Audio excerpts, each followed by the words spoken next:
درسي ساعت تر شپږم ټولګي پورته د نجونو د زده کړو لپاره اونیزه خپرونه.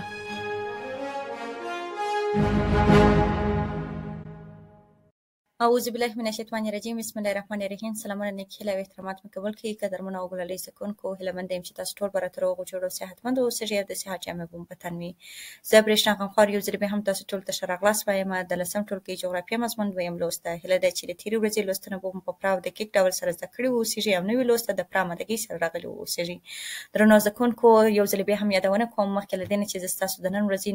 نوي لوست پیل کړم، تاسو ټول درانه زده کوونکي باید له خپلو ځانونو سره خپل کتاب، کتابچه او قلمونه ولرئ تر څو وکولای شي د نن ورځې د لوست مهم نکات په خپلو کتابچو کې له ځانونو سره نوټ کړي او پرته له کوم مشکل څخه د نن ورځې لوست په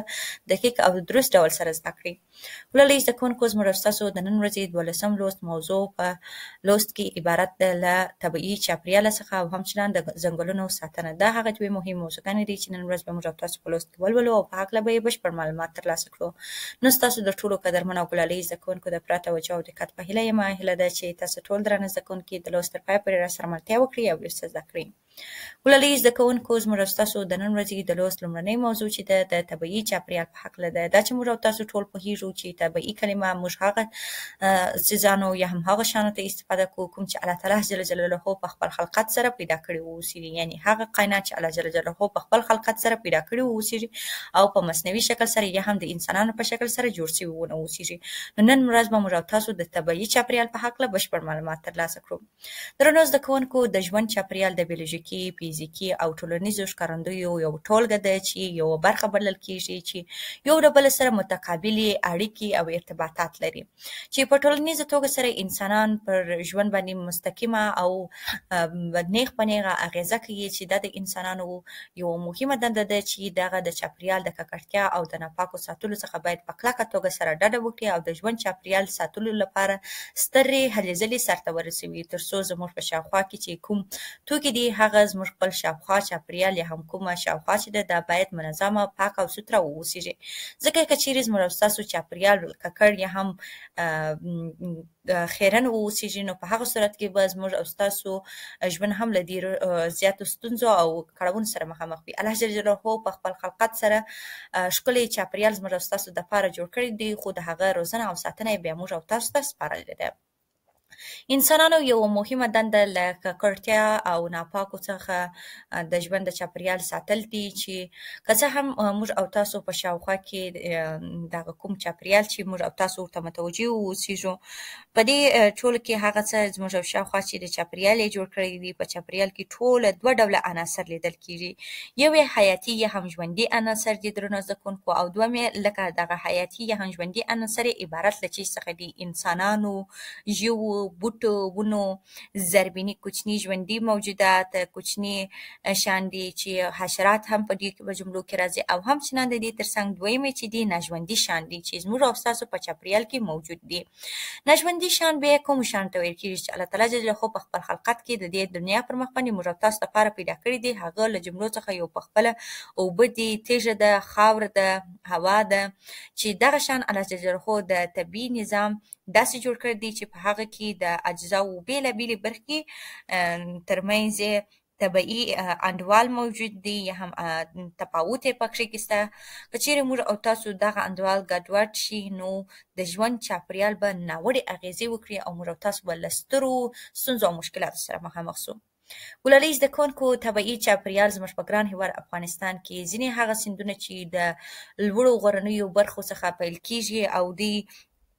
په دغه برخو کې دی خپل دغه ته دوام ورکړی دی، نو دغه ځینې برخې چې دي د هغوی د بهیر په یو لړ تړلې تګلارې باندې ایساریږي چې د هېواد له نورو سیندونو سره یې یوځای کېږي او دغه ډول سیندونه د مهمو چاپېریال لرونکو سیندونو له جملو څخه شمیرل کېږي. موږ ویلی سو چې په طبیعي سرچینو کې د ایکو سیستمونه بېلابېلې برخې لري چې د هغو له جملو څخه ځینې یې د ځمکې د قشر یا هم په د قشر پر سربېره برخو کې د اتموسفیر سره د هغه ټول نفوس حیواني او نباتي برخې موږ او تاسو ته څرګندوي چې ژوندي موجودات یې منرالونه، هایدروکاربنونه او نور ناژوندي شیان یې په هغه کې واقع کړي دي چې زموږ طبیعي چاپېریال چاپیریال یې جوړ کړی دی. نو د دې له لحاظ څخه موږ ویلی سو چې انسانان د خپل ژوند په ترڅ کې یا هم د خپل ژوند په دوام کې په دې باندې وپوهېدلی چې په همدغه چاپیریال کې د دوی ګڼ شمېر اړتیاوې پوره کېږي او دوی کولی سي د دغو شیانو په استفاده سره خپل د ژوند ورځنیزې اړتیاوې پوره کړي او د دې څخه په سمه توګه سره کار واخلي. نو وروسته د هغه څخه دوی دې ته مجبوره سول تر څو د خپل چاپیریال د پاک ساتلو کې کوشش وکړي او د هغه ساتنه وکړي. نو انسانان د خپلو اړتیاوو او امکاناتو د پوره کولو لپاره لومړنی دوی وچې او صحرایي ځایونه د کرنې او خوراکي توکو د تولید لپاره برابرې کړلې او وروسته د هغه څخه شنه او ښېرا ځایونه او جهیلونه چې وه د هغوی ترڅنګ دوی د ژوند پر مخ بیولو لپاره هر څه یې چمتو کړله. یعنې الله جل جلاله د انسانانو لپاره دا ټول شیان په خپل خلقت کې پیدا کړي وه. د هغوی دپاره یې بېلابېل د ژوند امکانات یې پیدا کړي وه، اقلیمونه مختلف اقلیم لرونکي سیمې پیدا کړي وې، د خوراکي توکو دپاره یې مختلفې څانګې ورته جوړې کړي وې او همچنان د دې ترڅنګ مختلف ښایسته ښایسته ځنګلونه، ښېرا، سمسور چاپیریال لرونکي جهیلونه، سمندرونه، سمندرګي یې ورته جوړ کړي وه چې د دې له لارې څه ټولو انسانان کولی سوی خپل د ژوند ورځنیزې اړتیاوې پوره کړي. چې وروسته بیا په همدغو سیندونو له خوا څخه لوی لوی مدنیتونه جوړ سوله او د چاپیریال د خپلې خوښې د اړتیا سره سم بدلون وکړله او دوی په دې وپوهېدله چې دوی څرنګه کولی سي چې د چاپیریال څخه استفاده وکړي چې چاپیریال یو له مهمو برخو له جملو څخه شمیرل کېږي چې باید پاک وساتل سي. پاک او سوتره ساتل یې زموږ او ستاسو فریضه ده. درنو او قدرمنو زده کوونکو، خدای وکړي تر دې دم پورې تاسو د چاپیریال په باره کې معلومات لاسته راوړي واوسېږي. اوس هم د لوست راتلونکي برخې ته راځو چې په دې برخه کې د ځنګلونو د ساتنې په هکله معلومات ولو. دا چې موږ او تاسو د ځنګلونو د کلمې سره اشنا یو او په تېرو لوستونو کې هم موږ او تاسو د ځنګلونو په هکله معلومات ولوستل، خو دلته لنډ ډول د ځنګلونو د ساتنې په هکله معلومات ولو. ځنګلونه په خپله درنو زده کوونکو د ژوو یا هم حیواناتو او انساناتو په ژوند کې ستر اهمیت لري، خو ځنګلونه په اصل کې د نړۍ د ایکوسیستم یو له ډېره بډایه برخه جوړونکو له جملو څخه شمېرل کېږي. دا ځکه چې زیات شمېر حیوانات چې دي، الوتونکي ژوي چې دي، دوی په ځنګلونو کې خپل ژوند تېروي او دوی په ځنګلونو کې د دوی ژوند د ځنګلونو پر ساحو یا هم پر سیمو پورې مربوط دي چې د فوتوسیزم عملیه د هوا په پاکوالي کې او همچنان د اقلیم د موضوع کې د ارزښت وړ نقش لري چې طبیعي ځنګلونه وده د طبیعي یو نعمت دی چې الله جل جلاله موږ او تاسو ته را په برخه کړی دی. یعنې ځنګلونه یو له هغو غوره شتمنیو له جملو څخه شمېرل کېږي کوم چې زموږ او ستاسو د ژوند په ښېراز کولو کې ستر اهمیت لري. او د دې ترڅنګ ځنګلونه هغه سرچینې دي چې زموږ او ستاسو چاپیریال یې ښکلي او ښېرازه کړی دي او زموږ او ستاسو د زیات شمېر ناروغیو مخنیوی یې کړی دی. ځکه هغه ځنګلونه یوازینۍ هغه سیمې دي کوم چې کله چې دوړې او بادونه لګېږي نو په هغه وخت کې ځنګلونه دغه دوړې او بادونه یا هم دغه ښېرازې سیمې چې دي، درختې چې دي، دغه کاربن ډای اکساید خپل ځان ته کشوي چې له همدې امله څخه دوی زموږ په ژوند کې ستر ارزښت لري. نو ویلی سو چې د ځمکې د کرې په ښکلا، روغتیا او اقلیمي برخو کې ډېر ستر ارزښت لري چې ځینې د خپل ژوند ځینې کسان چې د خپل ژوند خوراکي اړتیاوې د ځنګلونو له لحاظه یا هم د ځنګلونو په واسطه سره پوره کوي. نه یوازې دا چې حیوانات خپلې ورځنیزې اړتیاوې پوره کوي، بلکې د دې ترڅنګ انسانان هم همچنان د ځنګلونو څخه د بوټو په ساتلو کې، د الماریو په جوړولو کې، د کورونو په جوړولو کې، د ډبرو سکارو په چمتولو کې هم ګټه اخیستل کېږي. خو زموږ او ستاسو وجیبه دا ده تر څو باید موږ او تاسو د ځنګلونو څخه ساتنه وکړو او د هغوی د ویجاړېدو څخه مخنیوی وکړو. درنو زده کوونکو، ځنګلونه چې دي په خپل ځان کې پر څلورو برخو باندې تقسیم سوي دي یا هم پر څلورو لویو برخو باندې ویشل سوي دي چې د هغو له جملو څخه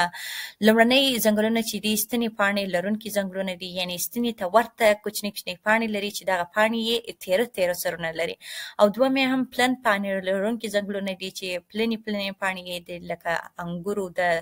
او همچنان د دې ترڅنګ لکه د نارنج او داسې نورې پاڼې چې دي. او د دې ترڅنګ موږ او ستاسو داسې ویلی سو چې د دې ترڅنګ درېیمه برخه چې ده هغه په خپله هغه ځنګلونه دي کوم چې هم ستنې پاڼې لرونکي دغه ونې پکښې موجودې وي او همچنان د دې ترڅنګ پلن پاڼې لرونکي ونې پکښې موجودې واوسېږي. نو دغه دواړه ډوله درختې چې پکښې موجودې واوسېږي دې ته درېیم ډول ځنګلونه ویل کېږي. او څلورم ډول چې دی د چتر ته ورته رقمه استوایي ځنګلونه دي چې چتر ته ورته والی لري.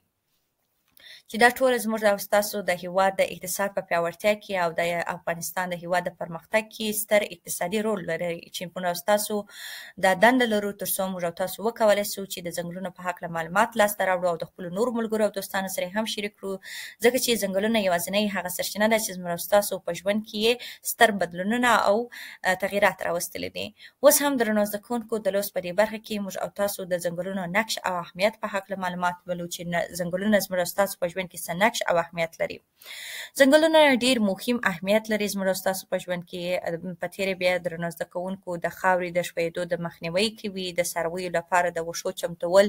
چمتو کول هم د دغو په واسطه سره سرته رسول کیږي، او همچنان د دې ترڅنګ په صنعت کې درمل جوړول او کې ورڅخه استفاده کیږي. د ځنګلونو څخه زیاتره شمېر داسې بوټي شته درنو زده کوونکو چې دغه طبیبان یې په خپل طبابت کې ترې استفاده کوي چې هغه ښه تاثیر کوي د ځینو مرضیو د علاج لپاره. همدارنګه د بړونو او کاک ونې په صنایعو کې کارول کیږي او د بوټو څړځایونو ساتنه زموږ او ستاسو د ټولو وظیفه ده چې انسان باید خپل طبیعي چاپیریال کې کوم اړتیاوې چې وړ بوټي چې دي موجود دي، کوم ډول غلې دانې چې موږ او تاسو په داسې سیمو کې کرو، کوم ډول ځنګلونه چې زموږ او ستاسو په سیمه کې دي، دا زموږ او ستاسو چاپیریال یې هم شاوخوا راته سمسوره او ښېرازه کوي. نو موږ او تاسو باید کوشش وکړو چې د دغو ځایونو څخه ساتنه وکړو. یعنې ځنګلونه نه یوازې ده چې زموږ او ستاسو چاپیریال سمسور کړي، بلکې د دې ترڅنګ دغه ځنګلونه دي چې زموږ او ستاسو د اقتصاد په پراختیا کې او همچنان زموږ او ستاسو د ورځنیزو اړتیاوو په بیارغونه کې 100% همکاري کوي. نو موږ ویلی شو چې د څړځایونو اصلاح او بیارغونه هم په دې کې شامله ده چې باید موږ او تاسو څړځایونه باید په هر کال کې وڅېړل شي ترڅو د هغه واښه او بوټي له منځه ولاړ نه شي. دا ځکه چې نباتي فرش هغه څړځای چې پرېمانه اوبه لري د وښو کیفیت د سړ په روزنو کې د هغه په حاصل باندې سیده او مستقیما اغیزه کوي، چې دا زموږ او ستاسو په ژوند کې که چیرې ځنګلونه موجود ونه اوسېږي نو موږ او تاسو به د سترو ناروغیو او مشکلاتو او سره به مخامخ شو، ځکه ځنګلونه دي چې کاربن ډای اکساید جذبوي او صاف او شفاف محیط موږ او ستاسو ته وړاندې کوي، او موږ او تاسو کولی شو چې په یو ارامه فضا لرونکي هیواد کې ژوند وکړو. نو هیله ده چې تاسو ټول قدرمن زده کوونکي د ځنګلونو د اهمیت او ارزښت په هکله پوهېدلي واوسېږئ او د هغو د ساتنې لپاره هلې ځلې وکړئ او د خپلو نورو دوستانو ته هم یادونه وکړئ چې ځنګلونه زموږ په ژوند کې څومره اهمیت لري او ولې موږ باید د ځنګلونو څخه ساتنه وکړو. نو درنو زده کوونکو اوس هم راځو د لوست راتلونکې برخې ته چې په دې برخه کې ستاسو کورنۍ دنده ده. تاسو ټول قدرمن زده کوونکي به دا پوښتنې په خپلو کتابچو کې له ځان سره نوټ کوئ او هرې پوښتنې ته به مطابق ځواب ورکوئ. پوښتنې تکراروم. لومړنی سوال د ځنګلونو نقش زموږ په ژوند کې څه شی دی؟ دویم سوال آیا ځنګلونه د حیواناتو لپاره ګټور دي؟ دریم سوال د ځنګلونو مهمې ګټې زموږ په ژوند کې څه شی دي؟ نور نو درنو او قدرمنو زده کوونکو زموږ او ستاسو د نن ورځې لوست پر همدې ځای باندې پای ته رسېږي. هیله ده چې یو څه مو زده کړي واوسېږي او په یو څه پوه شوي واوسېږي. تر بل داسې درسه پورې چې زه ستاسو په درانه حضور کې حاضرېږم، د الله په امان ښه وخت ولرئ.